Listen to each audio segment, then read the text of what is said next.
for any additional information that might point us toward anybody else that may have had a hand in this.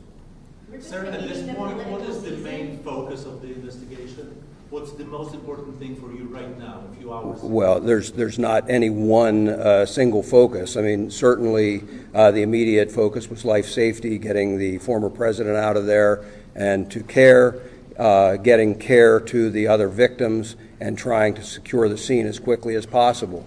It shifted then from a life safety priority to then an investigative priority. And so I guess if I had to point to where we are right now, the single greatest priority would be to identifying a motive and whether there was anyone else involved. We're just beginning the political season. Are you guys concerned with all of these rallies that happen and how they're set up? Is this going to change maybe the venues?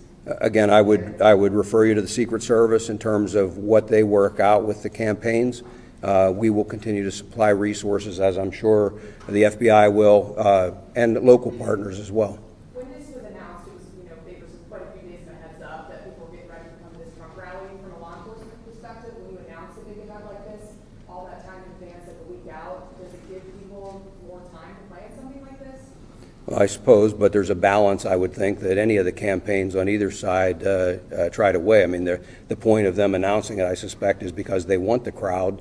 And so it's not up to us in law enforcement to tell them when they should announce or how they should announce or how they should conduct it. We offer our best advice, again, working hand in hand with the Secret Service, offer our best advice of how best to secure and protect that venue. Sir, considering how many people were there, and you have packed in there, and you have somebody in an elevated position with potentially a high-powered rifle, how lucky is it that we were only talking about a couple of victims, as sad and tragic as that is?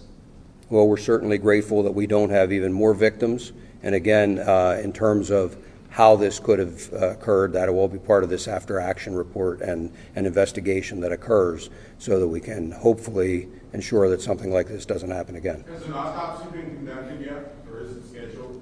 It has not been conducted yet. Do you have an estimate on how many people were at the rally? I do not. If somebody has videos or photos, where should they send them? So we have the 1-800 call FBI if you have audio tips, and then we set up a specific tip line for audio and video, and that's fbi.gov/Butler.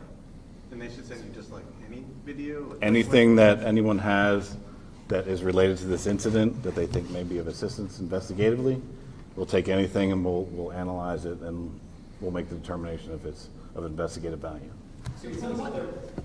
Go ahead. So from what you've been briefed on, it sounds like law enforcement only knew he was up there until shots were fired. Is that what you're hearing?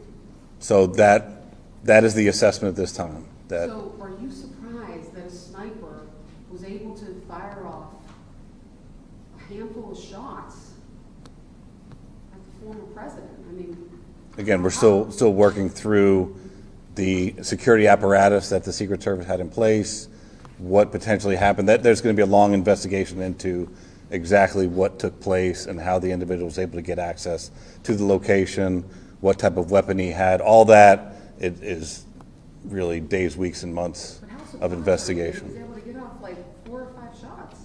It is surprising, but again, to get all the details of that will come out later in investigation.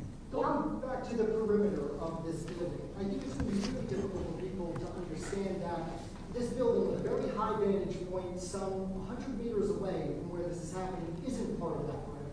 What goes into that conversation over what is in and out and why wouldn't that be? Again, the Secret Service really needs to answer that question. They conduct the initial site survey. They do the initial security assessments and determine where the different security locations should be, and they're the ones who are in charge of securing the scene. We, along with other state and local assets, are there to support the Secret Service and their mission. How many troopers and agents were at the rally, obviously before the shooting, and how is that number determined, and should perhaps there have been more? So I don't have the specific numbers. I doubt you do as well. No, I can speak just for PSP. We had physically on site there probably 30 to 40 members of PSP, but we also have additional resources in the area. We utilize aviation, for example, and a variety of other resources, dogs to sweep beforehand that really aren't counted in that. And again, the number is driven by what the request is from the Secret Service. You know, just in their defense, I mean, what I would want to say is it is incredibly difficult to have a venue open to the public and to secure that against any possible threat, against a very determined attacker. That's a huge lift to try and do it.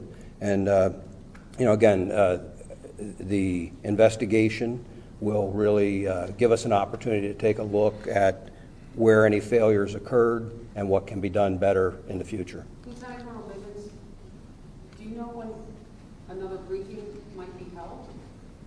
We don't have one scheduled, but I would tell you we will let you know and give you plenty of notice.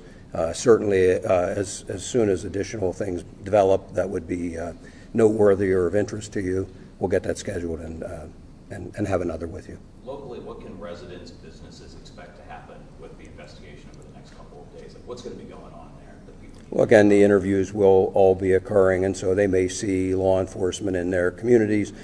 People came from a wide area to come to this rally, I'm told. So, you know, there's going to be law enforcement fanning out, and as additional calls, photos, videos come in, you know, those additional interviews will result in law enforcement being out in the community conducting those interviews. But otherwise, they really shouldn't see any other significant impact in the community. Can you confirm whether it's a male or female, the homicide, the bystander who died? It's a male, A male? yes. I'm from a European outlet from Poland, and I'm already getting text messages from, you know, back home, and people are asking, how could this happen? What's going on in America? I know that is a philosophical question, but how can you talk to the people outside the United States about what happened here in Dublin? Well, again, what I would say is a tragic incident that occurred. We're not in a position to start second-guessing how or why or anything else at this point. Just know that it will be thoroughly investigated. If there is anyone to prosecute, that will be done, and we'll move forward. But I don't have a good answer for you. We'll just take one last question. I know that PSP said that you guys were not aware of any additional requests from the Trump team for security. What about the FBI?